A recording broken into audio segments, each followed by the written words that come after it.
mayoritariamente aprobada. El acta de la sesión 92 se pone a disposición de los miembros de la comisión. La secretaria me informa que no hay cuenta, por tanto tampoco hay palabras sobre la cuenta. Sobre temas varios se ofrece la palabra. Yo, presidente, por favor. José Miguel, por favor. Gracias. Mire, les voy a comentar algo que yo lo he seguido muy, muy de cerca, que es un tema con respecto a las vacunas, donde yo lo que quiero pedir es que hagamos o una sesión especial o demos media sesión, pero es sumamente importante. Es con respecto a un ensayo clínico que podría realizar el Instituto Milenio con la Universidad Católica y el laboratorio Sinovac. Mismo ensayo que se hizo anteriormente y gracias a eso es que está el 90% de la población vacuna.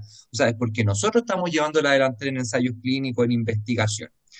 ¿Cuál es el problema? El problema está en que esto está financiado, esto va a correr exactamente igual. Está financiado por Sinovac. Hay más de 14 universidades que participarían en este estudio clínico. Es un estudio clínico para niños entre 3 en adelante. Por lo tanto, podríamos nosotros tener la delantera en comparación a todo el mundo. Y esto sería en un estudio multicéntrico, tanto en Chile como en Colombia, tengo entendido, y otro país más, no sé cuál era. Es de suma importancia porque yo creo que hoy en día estamos haciendo historia, yo creo que en la vacunación, y esto es transversal. El problema está en que yo he conversado y también el rector de la Universidad Católica, quienes están como comandando esto junto con el Instituto Millennium, donde está Alexis Calergi. Eh, el problema está en que yo conversé con la CPC, ellos quedaron de ponerse con $1 millón. Esto para que tengan una idea más o menos vale como 18, 17 millones de dólares. Es un estudio a 5.000 niños chilenos. El problema está en que estas platas que va a poner la CPC deberían estar en congruencia o dicen que se activan si es que el Ejecutivo también se pone con $2 millones. Estamos hablando de un estudio 18 y le están pidiendo al gobierno 2. Hasta donde he tenido las conversaciones, disculpen el ruido ambiente, eh, hasta donde he tenido conversaciones, el Ejecutivo no es de la idea de ponerse con $2 millones para que podamos ser el primer país del mundo o de los primeros países del mundo en generar historia y poder también ayudar al resto del mundo. Entonces, para mí es sumamente serio, complicado. El ministro de Salud me ha respaldado, eso no lo puedo negar, me ha respaldado. Yo he conversado con el ministro de Hacienda, he conversado con muchos ministros, pero veo que hay una traba, no sé qué está pasando, que no estamos nosotros haciendo el gesto como gobierno, como Estado, de poder respaldar a la ciencia y la tecnología. O sea, si nos encontramos en el tema, por ejemplo, que vimos la otra vez con los nanoanticuerpos alpaca, esto créanme que es tanto más importante. O sea, estamos hablando de generar para el mundo un hito que sería empezar a vacunar niños con protocolos que están 100% éticamente conversados, trazados. Hay 14 universidades, está el Instituto Millennium, Alexis Calergi, que yo le voy a decir una cosa, si no hubiera nacido Alexis Calergi acá en Chile, probablemente no tendríamos vacunas Sinovac y no tendríamos la posibilidad de habernos vacunado el 90% de los chilenos. Entonces, a mí me gustaría que esto ojalá lo tomara, señor presidente, es sumamente serio. Yo aquí me saco completamente mi partido o que es mi gobierno, sí es mi gobierno, pero tiene que darse cuenta de que, oiga, son $2 millones para invertir para que en realidad los créditos son tremendos. O sea, lo que podemos lograr hacer empezando a vacunar niños y teniendo datos estadísticos cierto que es muy distinto a tenerlo, por ejemplo, en otra parte del mundo, en China, cualquier parte, es muy distinto, porque el ISP inmediatamente con datos chilenos puede dar una autorización para los niños. Y si hay un organismo confiable acá en Chile, es el ISP. Entonces, eso le quería plantear, señor presidente. No sé si tiene alguna duda quizás sobre el tema. No, yo lo tengo clarísimo. He seguido la trayectoria de esta iniciativa Y bueno, los números hablan por sí mismos, digamos. Estamos mm, hablando de platas que, bueno, el país está pasando una situación difícil, etcétera, etcétera. Pero justamente la ciencia, la tecnología, lo que en el medio plazo nos va a hacer salir de esta situación. Entonces resulta bastante incomprensible esto que se arrastra ya por varios gobiernos, de no prestarle mayor atención a estas cosas. Ahora, yo no sé, José Miguel, qué propones que nosotros podamos hacer, digamos. Sí. Podemos invitar al ministro de Ciencia, tal vez con el director de presupuesto. ¿M? Ahora, A, ¿qué pasó a con mí, las platas que... perdón, termine, señor presidente, disculpe. No, ¿qué seguimiento tenemos de las platas que el presidente prometió en su mensaje presidencial eh, para apoyar el desarrollo de investigaciones, en fin, todo lo que tiene que ver con la pandemia? Eh, esas cosas habría que preguntárselas a alguien de Hacienda. Y no sé, eso es lo que se me ocurre a primera vista, digamos, el ministro de Ciencia y el director de presupuesto, en la medida que tengamos la seguridad que el ministro de Ciencia está de acuerdo con esto, porque si no, eh, si no vamos a planchar.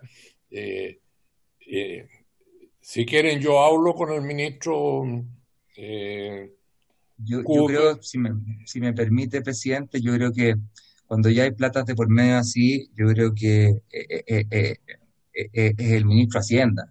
Es el ministro de Hacienda en conjunto. Nosotros primero creo yo que deberíamos escuchar a Alexis. Si Alexis es una persona que todos lo conocemos, o la mayoría de los diputados que están metidos, se han metido en esto de la ciencia, saben que es una persona que nos va a hablar efectivamente desde el punto de vista científico, y nos va a decir qué es lo que significa, porque yo puedo decirle a ustedes, para mí es fundamental, es algo maravilloso que podamos vacunar niños, que tengamos a ciencia cierta la seguridad de que no va a haber problema con ese tratamiento el día de mañana, etcétera, etcétera. Pero si se los dice, yo creo, y lo escuchan de él, yo creo que podemos entender o dar la magnitud realmente de lo que significaría un estudio así con 5.000 niños y hacer historia en el mundo. O sea, eso es lo que nos estamos jugando. Y llamar en conjunto, quizás yo he conversado con el ministro de Hacienda y me dijo, lo voy a proponer, lo voy a pensar, lo vamos a ver. Efectivamente, son 2.000 millones de dólares lo que se propusieron en la cuenta pública, o sea, esto es el 0,001. Es bastante poco en consideración de lo que es cierto, hay que hacer trazabilidad, hay que hacer vacunación, hay que esto, lo otro, pero yo creo que no nos podemos, o sea, el Estado no se puede quedar afuera. No podemos estar pidiéndole pura plata a extranjeros o a privados. El Estado tiene que estar presente. Debemos hacer nosotros la gestión y yo creo que esa es la mejor gestión, señor presidente. Si usted le da poder escuchar 20 minutos qué es lo que se está haciendo, qué es lo que se pretende hacer, y cómo lo está tomando el mundo científico, esto, y llamar directamente efectivamente al ministro de Hacienda. Sí, yo creo que aquí el que corta el queque, usted sabe perfectamente eso, usted ha sido ministro, señor presidente. Y al final el que corta el queque va a ser el ministro de Hacienda y el presidente, que le diga lo que es eso. No, pero Presidente, le pido la tiene palabra. razón José Miguel, pero inmediatamente, Tomás, perdón. Sí, Es obvio que el ministro, si yo fuera ministro de Hacienda, preguntaría ¿y qué piensa el ministro de Ciencia? ¿Ah? Eh, por eso creo que es un eslabón. Eh, lo- y qué te parece, José Miguel, si invitar a Alexis junto con el ministro de Ciencia? Perfecto, o sea, ningún problema, y ojalá el ministro de Salud, o sea, si pueden estar esos dos ministros, si invitamos a esos dos ministros, Ok, que nos haga una presentación de 15 minutos, sería maravilloso. Yo les pido, por favor, colega, apoyo en esto, porque esto realmente, o sea, son los hijos de uno, son los representados de uno, son los nietos de uno, o sea, estamos hablando de poder en el fondo eh, hacer un punto como país que está muy por sobre, yo creo que lo que estamos dimensionando. Así que eso le pediría, señor presidente, y le agradezco mucho la acogida. Tomás, tú, por favor. Gracias, presidente. Mire, yo no quiero poner pelo en la sopa y la Mm. verdad es que me parece muy buena la iniciativa que está planteando José Miguel Castro, pero al mismo tiempo quiero ser muy claro y dejarlo acá establecido en la comisión. Hemos estado discutiendo varias sesiones, invitamos al ministro de Ciencia por un proyecto similar y un monto similar, me llama mucho la atención, 2 millones de dólares relacionado con los anticuerpos de la alpaca, que también era un proyecto de escala mundial que hubiera permitido cambios radicales, que hubiera puesto a Chile a la vanguardia. No sé cuál de los dos salva más gente, yo creo que hay que desarrollar los dos. Ambos son la caja chica de lo que es cualquier inversión en ciencia que pueda salvar vidas, así que los dos cumplen con ese requisito. Me parece muy bien invitar al ministro de Salud y al ministro de Ciencia, por eso digo que no quiero poner ninguna traba, pero con toda franqueza, ya en el proyecto anterior el ministro de Ciencia nos cerró la puerta de un modo bastante fuerte. Yo tuve una discusión que todos recordarán con el ministro, y creo que en general la tuvimos como comisión, porque se nos dijo, mira, que hay criterios para la asignación de recursos. Entonces, ojalá que se asignen para esto, pero me parecería un poco irregular que después que se nos dijo que el otro tiene que ser por concurso y que hay todas unas trabas y que se analizaron y que no se aceptaron porque no cumplían, y era un proyecto de escala mundial que te lo terminan comprando, no sé si los coreanos o los australianos, y nos quedamos sin proyecto, que de pronto ahora, porque hay un contacto más directo y alguien que puede hablar, y ahora nos digan, sí, sí, mira, ahora están los recursos. Entonces yo digo, si vamos a hablar, hablemos con ellos, pero hablemos los dos proyectos. Hablemos con claridad de un proyecto que requiere 2 millones de dólares para que una universidad, un conjunto de universidades chilenas pueda desarrollar el proyecto anticuerpos, y hablemos para un proyecto que puede significar lo que está planteando José Miguel, que no lo voy a repetir y que me parece tremendamente interesante y posibilitario. Pero la verdad es que sería muy regular que ahora de pronto avancemos con un asunto después que nos cerraron la puerta de un modo insólito a la Comisión de Ciencia. Todo esto parte, presidente, de una concepción. Y a propósito, que José Miguel decía que no es, para esto uno no es de un gobierno u otro. Cuando se forma el Ministerio de Ciencia, el presidente, y lo dicen en una entrevista, dice, cuando la economía crezca le vamos a dar más plata a la ciencia. Y ahí está la madre del cordero, hay un error conceptual, que lo tiene el presidente, lo siento mucho, porque es al revés. Cuando invirtamos en ciencia va a crecer la economía. Está dado vuelta este asunto. Pero en esta concepción economicista de que cuando la economía crezca, ahí le vamos a dar plata a ciencia, ese fue el discurso inicial cuando se formó el Ministerio de Ciencia. Entonces está la raíz de este asunto. Yo creo que, no sé si como comisión los vamos a lograr convencer al gobierno, pero lo que se necesita es entender que esto es al revés, que hay que invertir en ciencia para que se produzca un desarrollo, y en este caso no solo un desarrollo, sino que salvar vidas. Concretamente, apruebo y apoyo completamente la propuesta de José Miguel Castro, pero creo que no debemos dejar en el olvido el tema de la Universidad Austral, que son los mismos 2 millones de dólares y que permitiría una innovación única en el mundo en términos de anticuerpos. Eso, Yo, presidente, yo, gracias. yo discrepo, Tomás, yo discrepo un poco. ¿Por qué? Porque no estamos hablando de un proyecto que Pero un pueda poco, llegar ¿no? a ver la luz. Esto es algo, la diferencia está en que esto ya se hizo. Cuando nosotros tuvimos la vacuna de Sinovac y fuimos los primeros países en el mundo, no fue porque nos compramos la vacuna solamente, sino que fue porque hicimos el estudio clínico. Yo no estoy hablando de un proyecto científico, estoy hablando de un estudio clínico que se hizo en adultos, del cual yo fui parte, y nosotros votamos en la Cámara de Diputados un proyecto de ley que permitía aumentar los ensayos clínicos en época de pandemia. Y dado eso, se pudo hacer este ensayo. Con eso es que nosotros tuvimos la autorización para la vacuna por parte del ISP. Entonces yo no estoy hablando de un proyecto que pueda llegar a ver la luz. Esto es un ensayo clínico para poder de aquí a octubre empezar a vacunar. Entonces, por un lado eso. Y ya se puso plata por parte del Estado en un primer estudio. Entonces ya existe el precedente de que hay una razón de Estado. No estamos hablando, qué sé yo, de efectivamente de si los nanoanticuerpos, con todo el respeto que me den, los nanoanticuerpos generan o no generan una buena respuesta. Aquí estamos hablando de vacuna para niños chilenos. Que podamos hacer historia en el mundo, sin duda, y esa es la fuerza porque la traigo acá y no la llevo a salud, el tema. Eso es Bueno, una sí, parte, y lo otro es que va, como decía, directamente, ya se hizo, y por otro lado es otra cosa, esto se va a hacer igual si esto ya está financiado. La gracia que tenemos es que primero nos hacemos parte como Estado de Chile y segundo traemos al aquí y ahora en vez de estar esperando 2 o 3 meses más.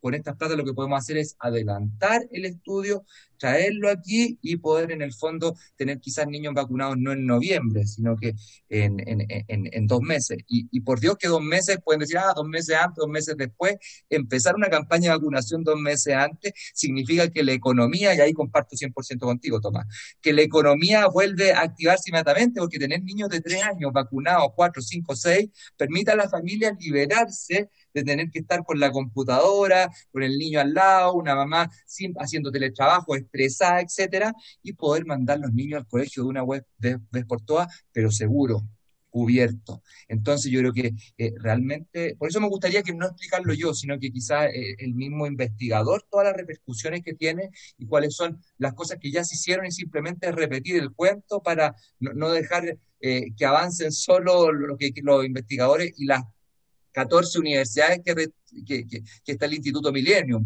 No estoy hablando de un investigador, acá estoy hablando de 14 universidades, la Católica, la Chile, la Universidad de Antofagasta, la Austral. Hay muchas universidades metidas en esto que realmente es directamente para nuestra población. Solamente Bueno, acotar eso. para zanjar este punto, lo que podemos hacer es, como habíamos dicho, invitar a Alexis junto al ministro de Ciencia y al ministro de Salud con el tema de las vacunas, pero dentro de ese contexto plantearle nuestra preocupación por lo que pasó con el tema de la alpaca. ¿Ah? No sé, Tomás, si te parece correcto. Sí, por supuesto. Si yo dije que no quiero poner ninguna traba que podamos avanzar en el tema, simplemente quería dejar claro que ahí, pero avancemos, por supuesto que sí, y del modo que sea más Presidente, adecuado. Sí, Patricio. gracias, presidente. Eh, Solo quería agregar, estando de acuerdo con lo que plantea Tomás, que es válido las dos visiones, porque por una parte las vacunas viene con la visión científica de la prevención, pero también sabemos y hemos visto cómo las vacunas van dejando de ser efectivas, van apareciendo nuevas variantes y la aparición de nuevas variantes va a seguir mientras no esté todo el planeta vacunado. Por lo tanto, por eso es que existe también una política de la OMS de compartir vacunas, y por eso también el presidente de los Estados Unidos donó 500 millones de vacunas, no porque sea muy caritativo, sino porque sabe que contra más países estén vacunados, menos variantes van a aparecer que pudieran sobrepasar el efecto de las vacunas. Por lo tanto, las vacunas son una vía preventiva, pero también tenemos que tener la visión hacia adelante, y eso es lo que hemos planteado también desde la ciencia, del tratamiento adecuado para los que no tienen efecto de la vacuna o la vacuna no les sirve por alguna u otra razón o no están vacunados, que van a enfermar y se van a agravar y probablemente morir.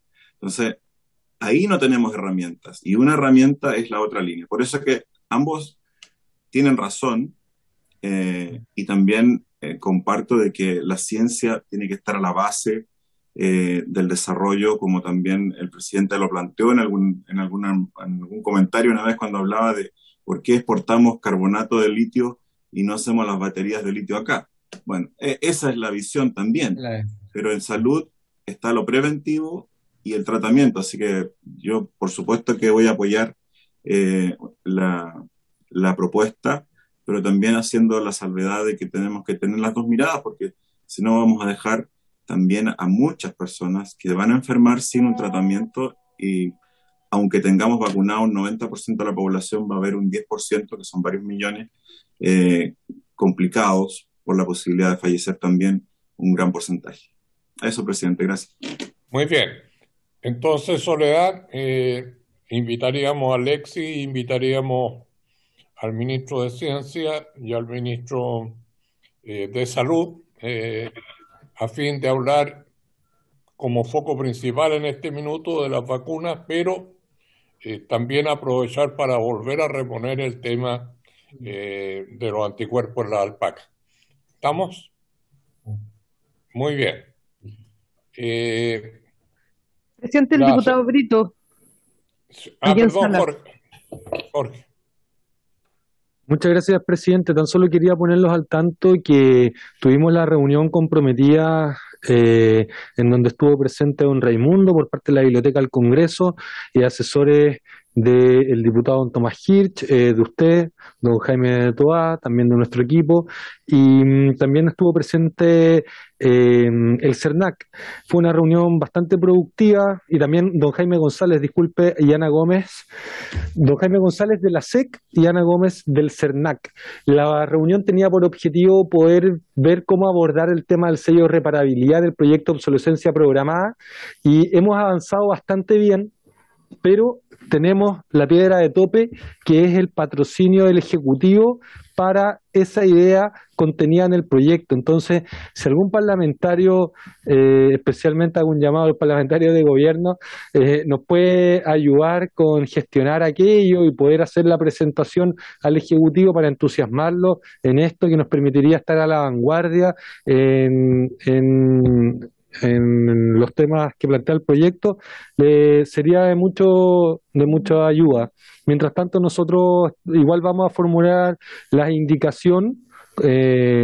Y también estuvo don Pablo Ruiz, disculpe, don Pablo ha sido fundamental también en este proyecto de ley en todo y está aquí conectado, así que agradecemos su voluntad porque de manera, por vocación, están aportando al debate de las leyes y creo que eso representa también un compromiso con el desarrollo de nuestro país tremendo, así que muchas gracias don Pablo.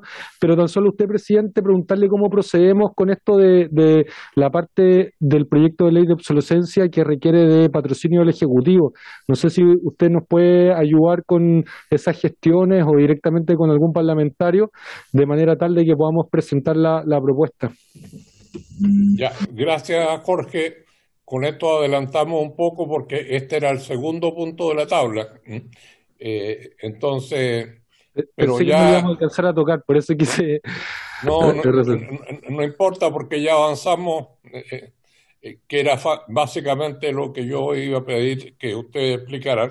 Estoy al tanto, como es obvio, de lo que se ha hecho. Ay, disculpe, presidente, por desordenarle la comisión. Ningún problema. Entonces, en el punto primero, tenemos la reforma fundamental, la reforma para proteger la integridad y la indemnidad mental con relación al avance de las neurotecnologías. Nosotros recibimos una petición de una organización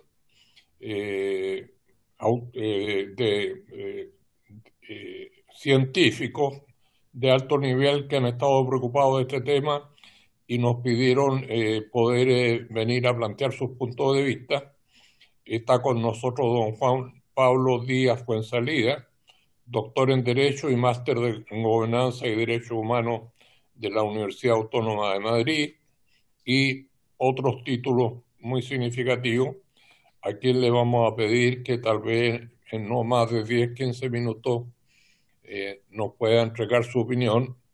Yo leí la propuesta que nos han hecho llegar y simplemente señalarle que lo que nosotros estamos viendo hoy en esta comisión es la reforma constitucional, la cual va a estar acompañada posteriormente con una o más leyes, entiendo que es más de una, que la están viendo en el Senado. De manera que de lo que se trata aquí es una reforma constitucional que por razones obvias tiene que ser breve, concisa, directa, entendible. Dicho eso, le damos la palabra a don Juan Pablo Díaz y señalar también que nos acompaña una vez más don Eduardo Aldunate, que también ha hecho una contribución, a quien le agradecemos la presencia. Don Juan Pablo, le damos la palabra. Bien, Muy buenas tardes, señor presidente, y por su intermedio quisiera pedir en primer término que si se pudiera dar la posibilidad de compartir pantalla, que he preparado una presentación que puede ayudar a ilustrar a esta sesión. Perfecto, un segundo. Ya está habilitado. Bien, solo un segundo. Bien, ahí se alcanza a ver. Perdón, excúsenme, ahora sí. ¿Se alcanza a ver la presentación? Sí, perfectamente. Ya, perfecto. Entonces, voy a ir muy breve, muy preciso a los puntos clave que quería tratar y muchas gracias nuevamente por esta invitación. Y justamente he sido convocado, dado que ahora mismo se está discutiendo este proyecto de ley que ha sido aprobado por el Senado y al mismo tiempo unas indicaciones. Ahí están ambos proyectos, seguramente ya lo manejan, los conocen, pero siempre es bueno volver a revisar algunos puntos, ¿cierto? El desarrollo científico y tecnológico estará al servicio de las personas y se llevará a cabo con respeto, digo, a la vida y a la integridad física y psíquica de la persona. Hago un anticipo a los PPT que siguen en adelante. Es positivo lo que se está indicando, sin embargo, habría que ahondar en el contenido esencial de los derechos, más que simplemente indicar que el desarrollo científico y tecnológico está al servicio de las personas. En estricto rigor, todo debiera estar al servicio de las personas, el Estado está al servicio de la persona humana, etcétera. Entonces, habría que profundizar un poquito más en el contenido esencial sobre ese punto. Y la otra parte que se divide esta norma o este precepto, ¿cierto?, es que la ley regulará los requisitos y condiciones para su utilización. Y una redacción similar también está realizada en las indicaciones. Lo que tenemos ahí es una reserva de ley o un envío a una ley. Que eso puede ser, por supuesto que es positivo, pero habría que agregar y profundizar en cuál es el objetivo de la ley, cuáles son las garantías mínimas sobre su utilización, porque si no, a pesar de que el legislador en este punto tiene muy buenas intenciones para garantizar un derecho y elevarlo a nivel constitucional, lo que hace es, en estricto rigor y en cierta forma existe ese riesgo de bajar los quórum para regular este tipo de materias. Por cierto, no quería dejar de decir y felicitarlos por trabajar en estas materias sobre neuroderechos, dado que estamos hablando de derechos humanos en la era digital, que es realmente uno de los últimos paradigmas y una de las últimas materias que tenemos que ir actualizando nuestra Constitución, no solamente nuestra Constitución, sino que la legislación en general. Así lo ha dicho, por ejemplo, distintas instituciones como Defensorías del Pueblo, instituciones de derechos humanos a nivel internacional. No es solamente ciencia y tecnología, que lo es, por cierto, pero también está acompañado de un componente ético y de derechos humanos muy relevante. Les quería también señalar que lo que yo voy a estar comentando ahora no solamente ha sido mi única iniciativa. Hemos trabajado en la Universidad Autónoma de Chile ya varios años sobre materias de ciencia y tecnología y en particular sobre inteligencia artificial a través de congresos, seminarios, libros, artículos, columnas de opinión, entre otras cosas. Y si quisiese los resultados principalmente sobre este documento de trabajo en el que fue elaborado por más de 10 académicos, todos, a excepción de uno que es magíster, todos doctores en Derecho, de diversas áreas, de Derecho Constitucional, Civil, Comercial, de Derecho Administrativo, entre otros, que dieron distintas visiones sobre justamente estos dos boletines de Proyecto de Reforma Constitucional y Proyecto de Ley. ¿Cuáles fueron los resultados principales? El problema es, ¿qué son los neuroderechos? ¿Cuál es su contenido esencial? ¿Cuáles son los límites? ¿En qué condiciones se puede o no solicitar información de los datos neuronales, etcétera? Entonces, hay un muy buen proyecto, es una innovación a nivel constitucional. Yo en su momento también tuve una beca / trabajo en el Tribunal Constitucional de España, estuve viendo también si había una innovación constitucional en ese sentido en distintos tribunales constitucionales y Constitución al mismo tiempo no la hay, así que también es una oportunidad de sentar las bases constitucionales en este tipo de materia y por tanto la verdad es que es una oportunidad, pero habría que mejorar un poco las intenciones, o mejor dicho, darle contenido a la intención.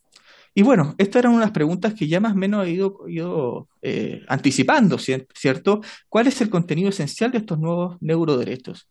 La verdad es que no solamente en ese documento de trabajo, sino que en distintos congresos y eventos que se han realizado por investigadores nacionales e internacionales, cuando han revisado estos proyectos de leyes y de reforma constitucional, llegamos básicamente al mismo punto. ¿Cuáles son estos derechos? ¿Qué garantías son las mínimas y concretas? Entre otras cosas. Y también hay muchas críticas en relación a este envío legislativo. ¿Bien? Y también otro punto relevante es qué aspectos no han sido considerados en la redacción, pero que sean relevantes. Por supuesto que hay mucho que legislar y mucho que después profundizar. Por supuesto que hay que hacer una diferenciación, ¿cierto? ¿Qué es lo que tiene que regular e indicar la Constitución Política de la República y qué va a ser regulado por la legislación? Y por eso también, en virtud de todo eso, se plantea una alternativa de redacción. ¿Cuáles son los puntos que no se han considerado específicamente en la redacción, no, algunos, no todos, y que podrían sumar a esta idea de elevar a nivel de rango constitucional lo que podemos denominar como neuroderechos? Bien, ¿qué podría hacer? Son estos derechos que están viéndose ahí en pantalla, que son recogidos justamente en la primera parte del proyecto de reforma constitucional por el denominado Morningside Group. Esos son algunos. Esta es una iniciativa, por cierto, que parte en Estados Unidos. Pero no solamente tenemos la visión de Estados Unidos, de este Morningside Group, sino que también, y lo interesante, es que hay una Carta de Derechos Digitales. Cuando hablamos de una Carta de Derechos Digitales, se le ha denominado lo más cercano a una Declaración Universal de Derechos Humanos, pero en sede digital. O sea, es lo que estamos viviendo hoy en día. En realidad lo vivíamos hace mucho tiempo, solo que con la pandemia lo ha evidenciado mucho más. Esta Carta de Derechos Digitales tiene 12, 14 páginas de derechos en todo, es todo un espectro, en diversas materias: educación, salud, neuroderechos, nuevas tecnologías, entre otras cosas. ¿Bien? Y además, otra norma que es muy relevante para estos efectos es la Carta de Derechos Fundamentales de la Unión Europea. De manera que lo que estoy ahora planteando son dos visiones: la visión, podríamos decir en cierta manera, estadounidense, y la visión europea sobre esta materia, y especialmente en relación a esta Carta de Derechos Digitales, porque en cierta manera nos ayuda al trabajo para ver cómo todo lo teórico podemos llevarlo a una norma constitucional. Y de esta manera planteo 4 párrafos que pueden venir a dar un mayor contenido a esta iniciativa constitucional. Entonces, ¿cuáles son estos 4 párrafos? Que por supuesto ustedes tienen la decisión, yo solamente estoy tratando de acompañar desde el punto de vista técnico.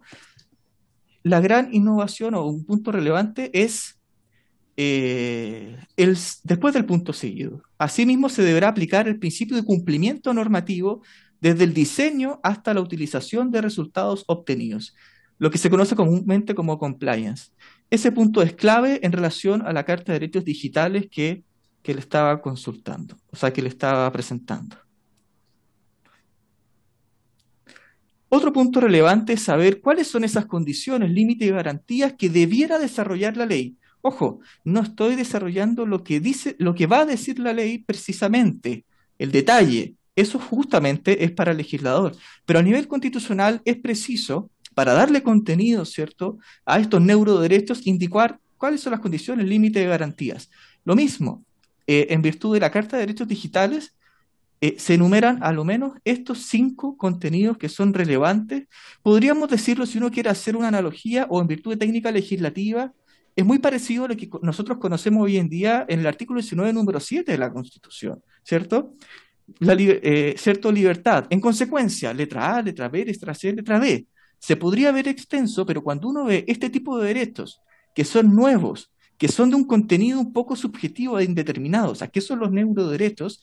Es preciso, en virtud de técnica legislativa, indicar al menos cuáles son esas condiciones, y luego esas condiciones las va a desarrollar la legislación, por supuesto. Pero habría que, a modo de sugerencia, indicar cuáles son esos objetivos, esos puntos clave a tener en cuenta. Otro punto relevante que no se considera expresamente en el proyecto es lo que dice relación con un poco con el transhumanismo y especialmente con la capacidad de poder aumentar o estimular la potenciación de las capacidades de la persona. Y esto que puede ser hoy en día futurista, la verdad es que se está aplicando en otros países y podría causar problemas especialmente con la igualdad ante la ley. Caso concreto, imagínense que en unos años más se pudiera adquirir una tecnología para poder, por ejemplo, saber 5 idiomas, 10 idiomas, y otra persona no tiene acceso a ese tipo de tecnología. Podríamos, por un lado, poco a poco dejar de ser seres humanos propiamente tales, y por otro, podría generar una desigualdad muy interesante. Imagínense un concurso público en donde se postula a un cargo de diplomático, una persona que tiene acceso a neurotecnología, que sabe 10 idiomas, y otra persona que a lo mejor sabe 1 o 2 idiomas, pero no tiene ese acceso. Entonces, podría generar esos problemas, y esto también está considerado en esta normativa de los derechos digitales.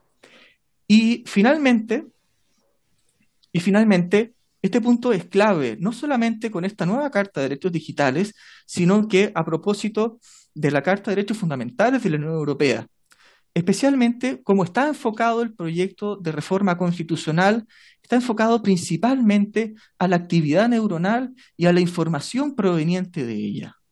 Y cuando estamos hablando de eso, el proyecto está enfocado en cierta manera, protección de datos personales. La Carta de Derechos Fundamentales, cuando habla y cuando está referida a protección de datos personales, incluye una autoridad independiente que se preocupe de esta materia. Porque si no, finalmente, estos derechos podrían quedar en cierta forma, de cierta manera, un poco ilusorios, utilizando las mismas palabras que utiliza, por ejemplo, la Corte Interamericana de Derechos Humanos a propósito de los recursos efectivos. De momento, este proyecto consideraría algunos derechos, habría que mejorar en su contenido esencial, ¿cierto? Porque si no, eso va a quedar en manos del legislador o en manos de la jurisprudencia, y eso causa ciertas complejidades. Deberíamos dar algunos lineamientos constitucionales para que la legislación y la jurisprudencia los tenga en cuenta. Habría que considerar una autoridad independiente que se preocupe de esto, porque si no, finalmente, la acción o recurso de protección no sería lo más eficaz, aunque se pudiera considerar para este tipo de nuevas tecnologías. Con todo, la propuesta alternativa de redacción, sin perjuicio que se puede ver extensa, es muy similar a nuestro artículo 19, número 7 de la Constitución, a nuestro artículo 19, número 3, ¿cierto? El ejercicio de los derechos, ¿cierto? Considera también distintos incisos, ¿se fijan?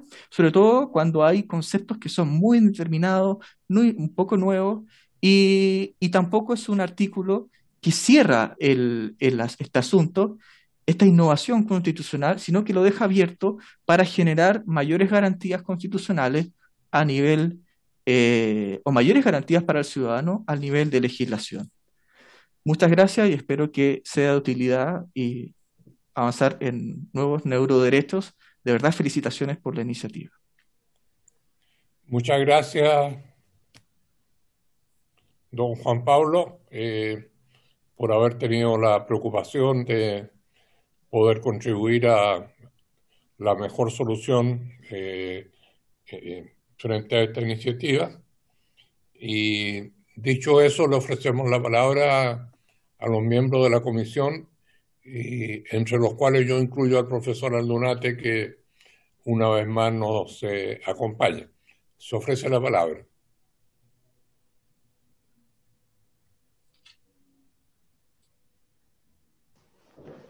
Presidente, por ahora, más que pedir la palabra por mi lado, quiero saber si podemos tener la presentación que nos ha hecho el doctor Juan Pablo Díaz, que me gustaría mucho poder tenerla y leerla con más detalle.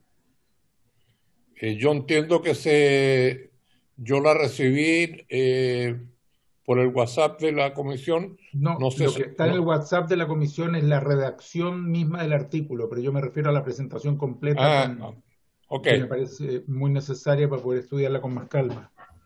Ok. Presidente, el profesor Aldunate está pidiendo la palabra. Bien, entonces, ¿la presentación la tiene Soledad?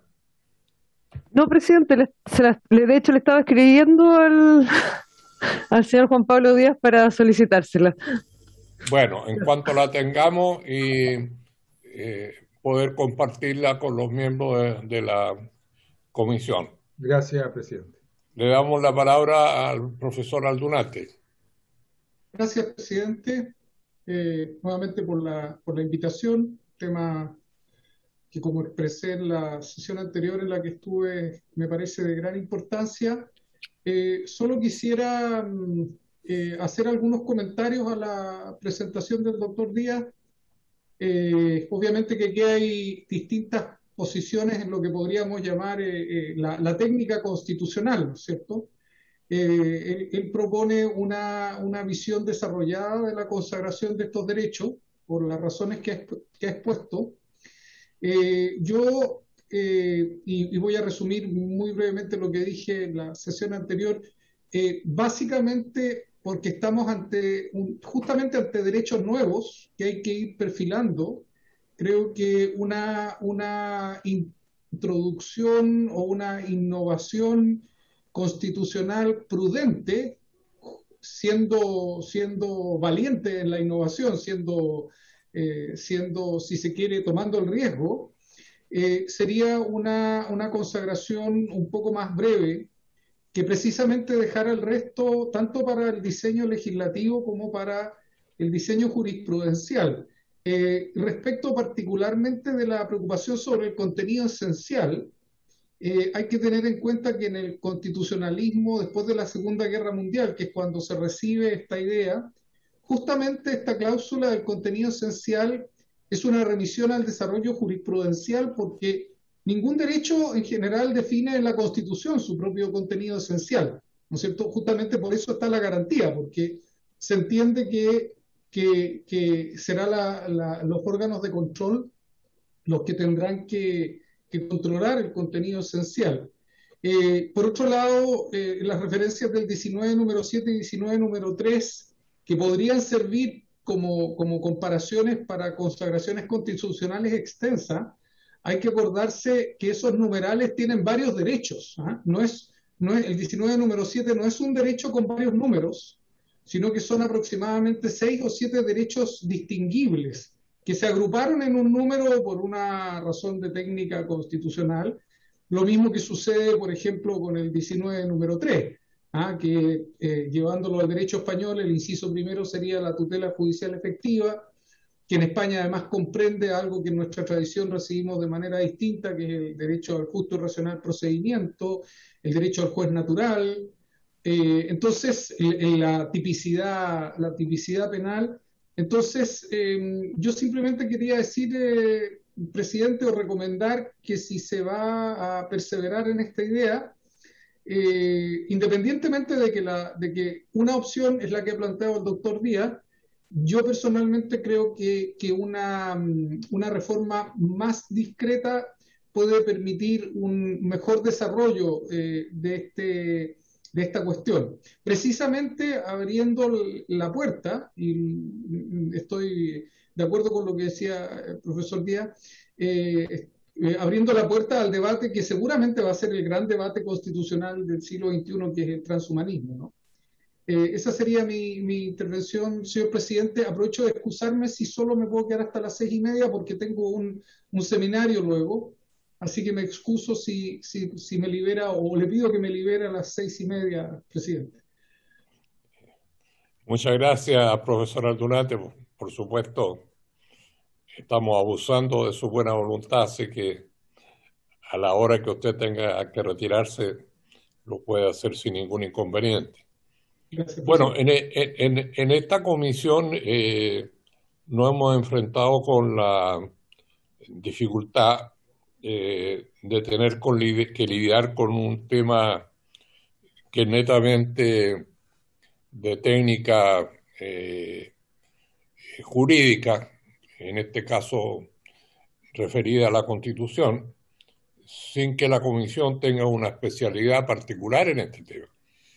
En ese sentido, nosotros hemos hecho fe de la extensísima discusión que esto tuvo en el Senado, en la cual participaron una cantidad enorme de especialistas, no solo nacionales, sino internacionales, incluso Naciones Unidas, que en opinión de sus secretario general, habría bastante interés en esta experiencia que nosotros estamos haciendo, en la posibilidad de que esto pase a ser parte de la Declaración Universal de Derechos Humanos. Entonces, por eso que en la comisión nosotros no hemos querido expandir esto, más allá de hacer algunas precisiones al mensaje que viene desde el Senado. Yo sí soy para nada especialista en esto, pero bueno, soy un poco dado a meterme en lo que no sé. Tengo la impresión que concordando con los comentarios de don Juan Pablo, a mí me parece que incluir todos estos elementos en un texto constitucional crea una situación de asimetría respecto a otras cosas. Porque cuando se dice defender el derecho a la vida, bueno, eso tiene una cantidad enorme de desarrollo que están contenidos en otras legislaciones que dan cuenta de esta obligación de proteger el derecho a la vida. Así que, bueno, le agradecemos, don Juan Pablo, este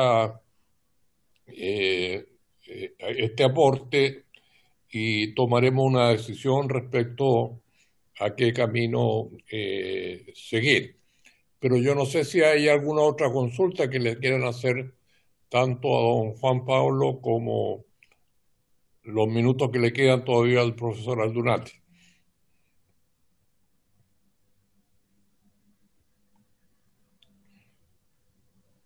Bien, no habiendo más consultas, solo nos queda agradecer a don Juan Pablo. Disculpe, me demoré un minutito que yo quería sí. preguntar algo. Disculpe, presidente. Sí, Tomás.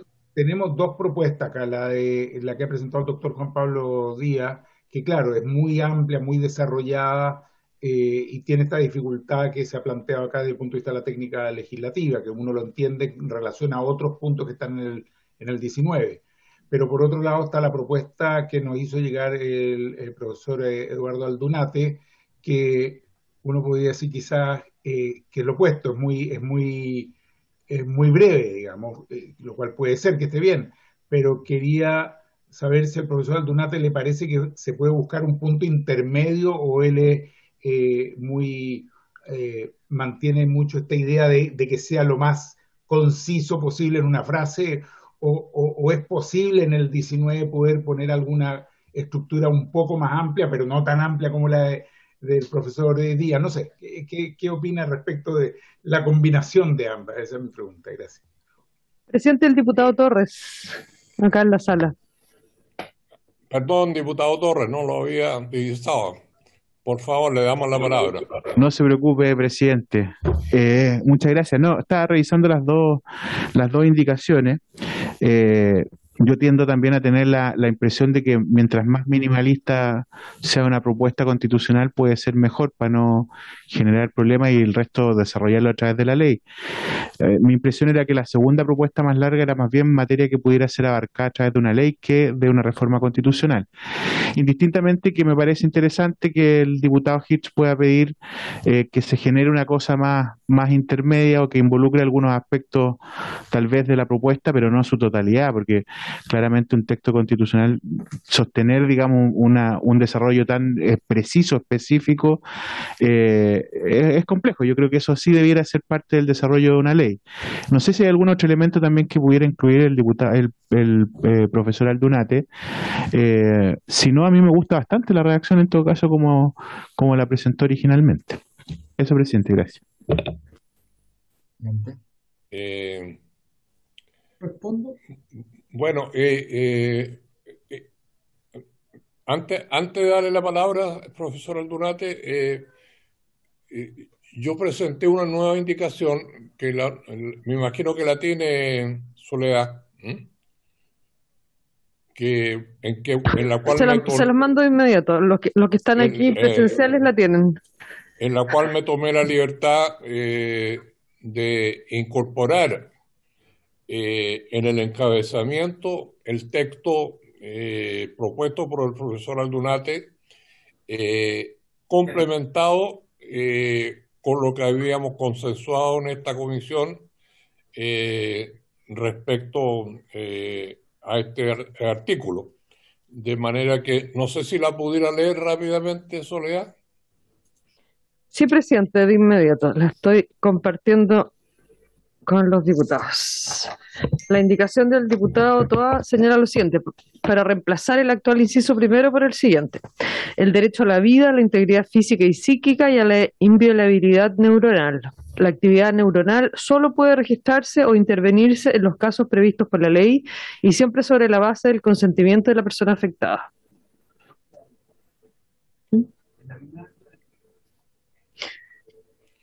Bien, profesor Aldunate, le damos la palabra. Sí, gracias, presidente. Respondiendo a lo que decía don Tomás, perdón, diputado, por referirme hacia usted.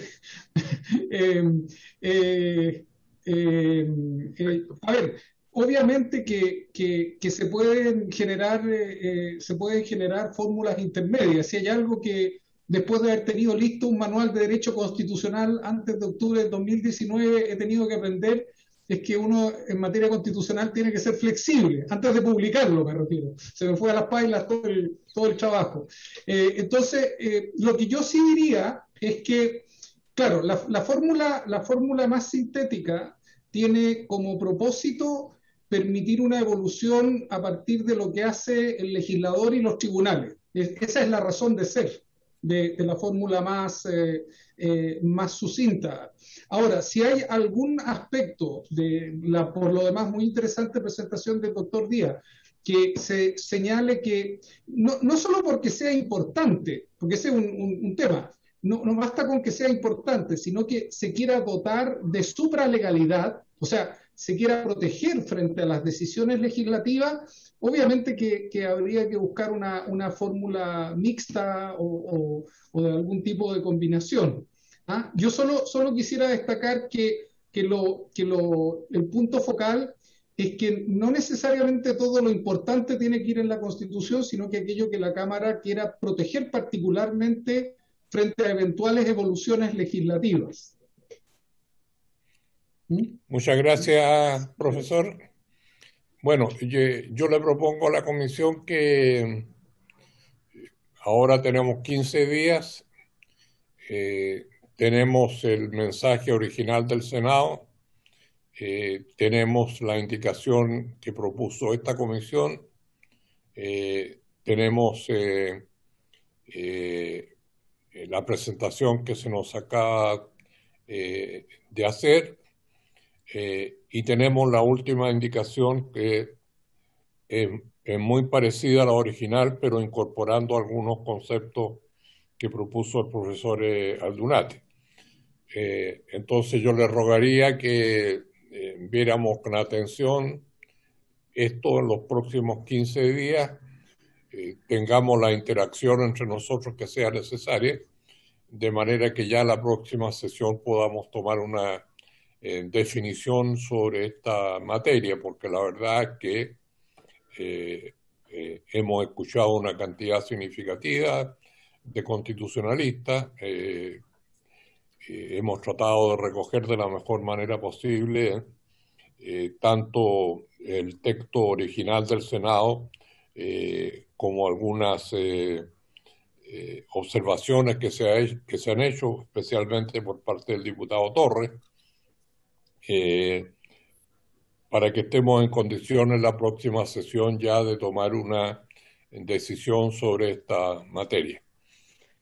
Presidente, don Juan Pablo Díaz está pidiendo la palabra. Don Juan Pablo, por favor. Sí.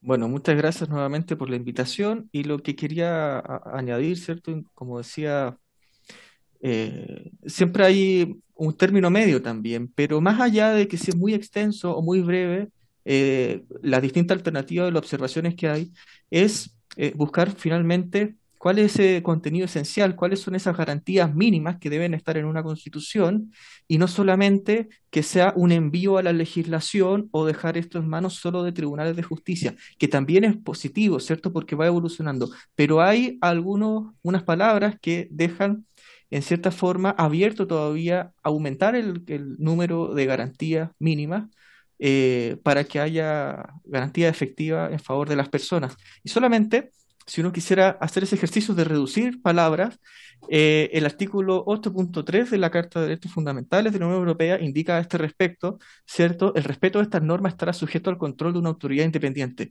Si se fijan, solo una línea. Se puede hacer, lo que yo envié, ¿cierto? Puede ser un poco más desarrollado, podría ser mucho más, porque habían 12 páginas de normativa sobre derechos digitales, traté de ajustar lo más posible, lo más que se pudo, pero siempre se puede buscar un término medio, como decía, buscando ese contenido esencial, esas garantías mínimas, que deben estar en una constitución.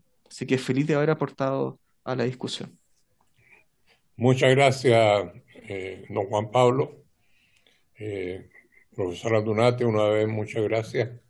Muchas gracias. Y vamos a pasar al segundo punto de la tabla. Buenas tardes, muchas gracias. Bueno, nos quedan algunos minutos sobre el proyecto de obsolescencia. Ya el diputado Brito adelantó parte importante del desarrollo que esto ha tenido. Entiendo que hay un acuerdo general sobre definiciones, sobre el alcance del proyecto, al cual se ha llegado a través del funcionamiento de un equipo de trabajo en que han participado representantes, asesores de distintos miembros de esta comisión. Entiendo que ayer, tú me puedes corregir, Jorge, se tuvo una reunión con CERNAC en la cual se avanzó en términos de que debería ser esa institución la que debería ser, digamos, el referente por parte del Ejecutivo en términos de poder implantar mensajes en el etiquetado o rotulado, como quiera llamársele, de los distintos productos, y que para que esto suceda se necesita el patrocinio del Ejecutivo, porque no le podemos encargar nosotros nuevas funciones a un organismo del Estado, para lo cual tendremos que hacer todos nosotros. Yo desde luego me comprometo a hacerlo. Yo les pido especialmente a los parlamentarios oficialistas que pudieran ayudar a que un proyecto que es de bien común, que transversalmente lo hemos trabajado en esta comisión, pudiera tener el patrocinio del Ejecutivo, al menos en ese capítulo. De manera que, no sé, Jorge, si tú quieres completar esta información. Sí, presidente. De nuevo, reiterando las disculpas por haber desordenado la comisión, yo quiero, si me permite, en 1 minuto y medio recapitular en qué va el proyecto de ley. ¿Sí? Las ideas que contiene el proyecto de ley. Primero, llegamos a un acuerdo en las reuniones de trabajo en explicitar la prohibición de la obsolescencia programada e introdujimos algunas modificaciones para crear una definición más amplia con el objetivo de poder abarcar no solo los teléfonos celulares, sino que todos los aparatos eléctricos y electrónicos.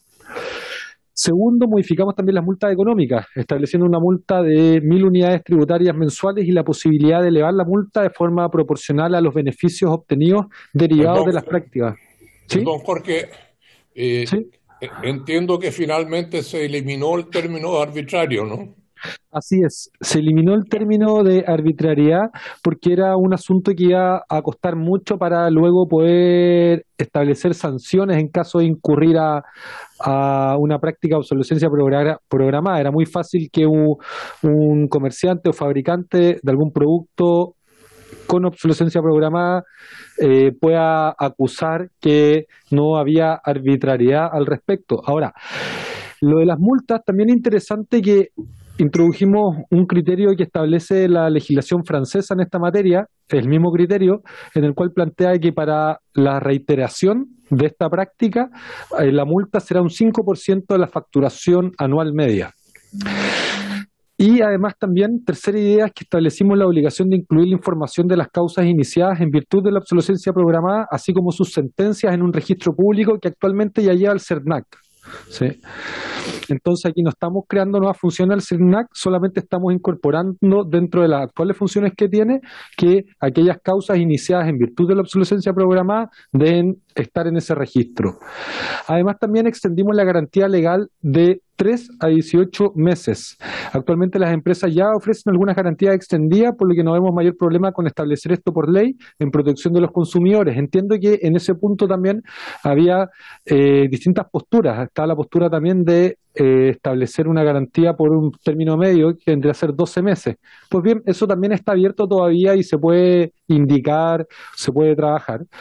Y el quinto punto es que agregamos una sanción para impedir que las empresas sancionadas por obsolescencia programada puedan contratar con el Estado. Consideramos que muchas veces las multas económicas son insuficientes frente a estos gigantes de la tecnología y es por eso que imposibilitarlas por 2 años en ofertar al Estado creemos que es una sanción acorde con el daño que se produce.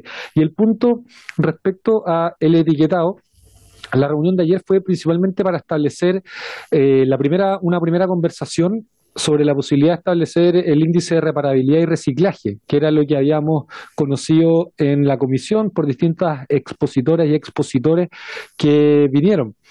Para eso tuvimos la presencia del CERNAC y de la SEC.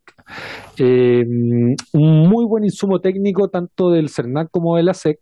El CERNAC nos expuso lo que hacen con el plan que se llama Mi Código Verde, que es una plataforma que actualmente tiene el CERNAC con información sobre atributos sustentables de los productos. Cuestión que todo indica que por ahí iría nuestra propuesta de poder incorporar dentro de lo que ya tiene el CERNAC de Mi Código Verde la reparabilidad como otro atributo importante respecto a estos productos. Y el SEC nos expuso sobre los mecanismos de certificación que ellos tienen. Esta reunión fue el día lunes. Nosotros, además también nuestros equipos se juntaron con don Pablo Ruiz, con don Raimundo Roberts de la biblioteca, más los asesores de los parlamentarios. Y ahí yo recomiendo, señor presidente, si es de interés de la comisión, poder conocer el sitio web micodigoverde.cl, que es la iniciativa que ya tiene el CERNAC, que creemos que es donde posiblemente cabría bien la información respecto a la reparabilidad para los aparatos eléctricos y electrónicos. Pero estamos todavía entonces intentando continuar avanzando. Yo creo que nos hace falta una reunión más. Ahí probablemente don Pablo Ruiz, que se encuentra presente, quizás quiere complementar algo porque él estuvo presente. Yo estuve por medio de Francisca, quien es asesora legislativa nuestra, y principalmente eso, presidente. Yo tengo entendido entonces que nos faltaría a lo menos una reunión más para poder darle más forma a cómo incorporar los atributos respecto a la reparabilidad. Y luego de eso nos faltaría el patrocinio del Ejecutivo, y con eso creo que el proyecto andaría bastante bien, pudiendo tener... Hemos logrado, a mi parecer, un equilibrio entre lo ideal y lo posible, lo deseable y lo posible. Creo que estamos siendo vanguardistas, pero sin ser utópicos, en avanzar concretamente a mejorar desde la perspectiva del consumidor, desde la perspectiva de la sustentabilidad y desde la perspectiva también de la verdad, con la cual de los productos que se comercializan en nuestro país. Así que eso, señor presidente, yo creo que hago hincapié en que nos hace falta el patrocinio del Ejecutivo para poder incorporar todo lo que dice relación con información de reparabilidad en los productos. Muy bien. Antes de darle la palabra a don Pablo Ruiz para el caso que quiera complementar, aquí lo que cabría, entiendo yo, sería conversar con el Ministerio de Economía, ¿no? En términos de gestionar el patrocinio, por la dependencia de CERNAC. Entiendo que es así, ¿no es cierto? Sí, pero presidente, Entonces, sí, Tomás. no, un detalle sobre eso. Una posibilidad es la que usted decía que algunos diputados con contacto en el gobierno, del oficialismo, etcétera, pudieran conversarlo, pero yo creo que podríamos perfectamente nosotros como comisión oficiar formalmente al Ejecutivo para solicitarle ese patrocinio. Yo creo que tiene una fuerza y una constancia legal y legislativa importante. Es decir, como comisión solicitarle eso y eso como aprobado unánimemente, si que están todos de acuerdo, como Comisión de Ciencia y Tecnología. Bueno, en esa alternativa tendríamos que esperar el tener el borrador final, digamos, Claro, para que realmente el Ministerio de Economía pueda tener una comprensión global correcto. de los alcances de la iniciativa. Don Pablo, por favor, si usted quiere complementar alguna cosa. Sí, muchas gracias. Me imagino que Ray también querrá comentar algunos elementos solamente, junto con lo que decía el diputado Brito, y también una inquietud que presentaba el diputado Hirsch respecto, aprovechando la instancia de que estaba SEC. Entonces, SEC hace ver de que ellos tienen una capacidad que tiene otorgada por parte de la superintendencia a modo de perseguir la cadena completa con respecto a velar para lo que es el cumplimiento y establecer multas asociados a no cumplimiento, ¿ya? Que tendría que ser una atribución que por el lado del CERNAC no sería posible, ¿ya? De acuerdo a los antecedentes que brindaron, y era uno de los elementos que específicamente llamaba la atención. Y se ven varias sinergias que se pueden ir haciendo también a nivel de SEC. Eso por el momento. Muchas gracias, don Pablo. ¿Alguien más quiere intervenir en este tema? Bien, entonces yo recogería la propuesta del diputado Hirsch, pero eso no invalida que quienes estén en condiciones de conversar, digamos, de abrir, de crear las condiciones previas para cuando mandemos oficialmente esto lo pueda hacer. Aquí el tema es que cada uno de nosotros haga lo que esté a su alcance para llegar a feliz término con este proyecto. Muy bien. Si no hubiera ninguna otra opinión y por haberse cumplido el objeto de esta sesión, esta se levanta. Muchas gracias.